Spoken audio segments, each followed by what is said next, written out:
ये शहीदों की ज़मीं है जिसे हिंदुस्तान कहते हैं। ये बंजर होके भी कभी बुज़दिल पैदा नहीं करती। मास्टर हवलदार परमवीर चक्र वीर अब्दुल हमीद ये नाम नहीं, इंडियन आर्मी की मिसाल है। एक बहादुर ने पाकिस्तान के 9 पैटर्न टैंक्स को उड़ा दिया और आज भी गर्व से लोग कहते हैं वीर अब्दुल हमीद।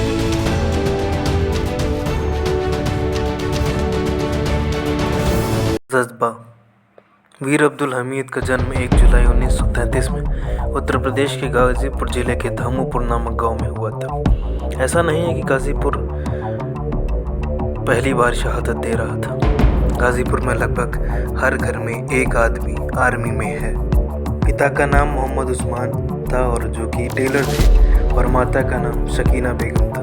इन्होंने गाँव के प्राइमरी स्कूल में पढ़ाई की और 8th तक की एजुकेशन ली। बचपन से ही सेना में जाना चाहते थे और इसीलिए वो अपनी लीगल एज होने का वेट किए और बनारस में आके सेना भर्ती की रैली में पार्टिसिपेट किया और फिर मात्र 20 साल की उम्र में देश की सेवा में जुट गए। वीर अब्दुल हमीद का परिवार नहीं चाहता था कि वो आर्मी में जाएं, पर देश सेवा का जुनून था और निशाने बहुत अच्छा लगाते थे। आइए एक कहानी सुनते हैं। गांव के ज़मींदार एक इनाम रखते हैं निशानेबाजी का, जिसमें वो एक चिड़िया को मारने का टास्क देते हैं। वीर अब्दुल हमीद उस चिड़िया को मार देते हैं और इनाम जीतते हैं, पर वो इनाम नहीं लेते। कहते हैं गरीब हूँ पर भिखारी नहीं, लेकिन तब भी वो ज़मींदार वो इनाम उनके घर भिजवाता है। मात्र 14 साल की उम्र में वीर अब्दुल हमीद की शादी हो जाती है। Sino India war. अपनी ट्रेनिंग कंप्लीट करने के बाद इन्होंने अपनी यूनिट ज्वाइन कर ली। 4 ग्रेनेडर्स 1995 में। देखते ही देखते समय बीतता गया और 1962 में वीर अब्दुल हमीद और उनकी यूनिट 4th बटालियन को रेजिमेंट थांगला में डिप्लॉय किया गया। नमकाचू नदी के पास अरुणाचल प्रदेश में बटालियन 7th माउंटेन डिवीज़न का पार्ट थी, जिसका काम नमकाचू रिवर को प्रोटेक्ट करना था। 10 अक्टूबर 1962 बटालियन का सामना हुआ चीन की सेना से और डिफेंडिंग पोजीशन पे होने के बावजूद बटालियन की सप्लाई ख़त्म हो गई। इस वजह से उन्हें मैदान छोड़ के भागना पड़ा और भूटान की टेरिटरी में जाके शरण ली। रचिता बिष्ट रावत ने अपनी बुक में बताया है कि वीर अब्दुल हमीद इस वॉर से अनसेटिस्फाइड थे और वो भागना नहीं चाहते थे। नापाक। साइनो इंडिया वॉर के ख़त्म होने के बाद वीर बहुत निराश थे और खफा भी थे। उसके बाद उनकी पोस्टिंग हुई अंबाला, पंजाब, और अब उन्हें रैंक भी बढ़ गई थी। जी हाँ, कंपनी क्वार्टर मास्टर, हवलदार और एडमिनिस्ट्रेटर का चार्ज लिया। उसके बाद वो इसी यूनिट में रह के चाइना से हारा हुआ देख के पाकिस्तान को लगा यही भारत को तोड़ने का सही समय है। पाकिस्तान ने कश्मीर को पूरा पाने के लिए पाकिस्तान ने अपनी आर्मी के कुछ सोल्जर्स को कश्मीर के लोकल्स में मिलाया और रिवोल्ट चालू कर दिया। और इंडियन आर्मी ने जब वहाँ के कुछ सोल्जर्स को पकड़ा तो उन्हें पूरा प्लान पता चला।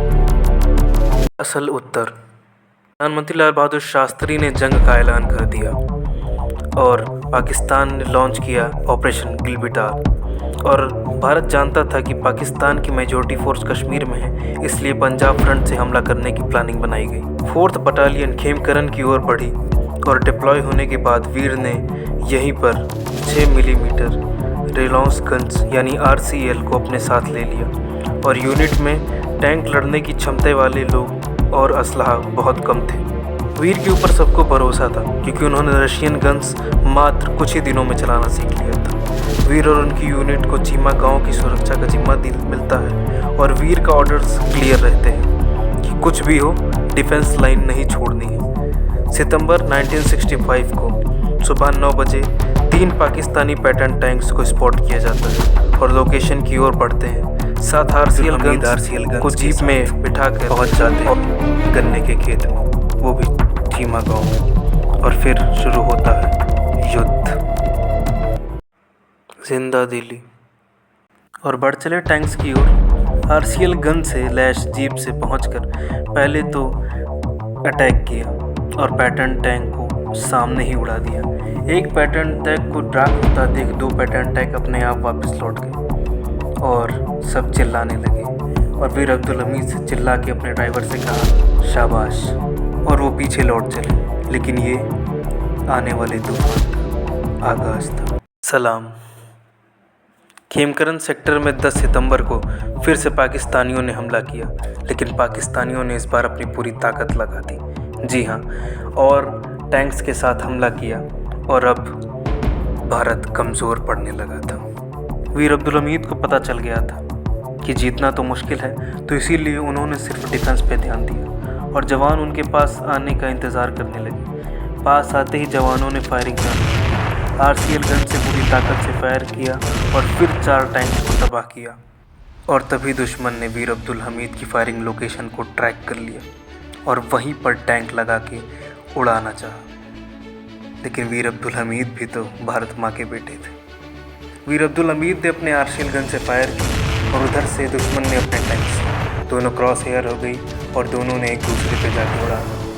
टैंक का तो आधा ही डिस्ट्रॉय हुआ, पर वीर अब्दुल हमीद अमर हो गया। सेना के पास हथियार न होते हुए भी कंपनी क्वार्टर मास्टर हवलदार वीर अब्दुल हमीद ने पाकिस्तान के 8 से 9 पैटर्न टैंक्स को तबाह किया और वो 106 RCL गन्स के साथ। इसीलिए तो कहते हैं माटी को माँ कहते हैं। और एक वीर अब्दुल हमीद ने लाखों वीर अब्दुल हमीद को जन्म दिया।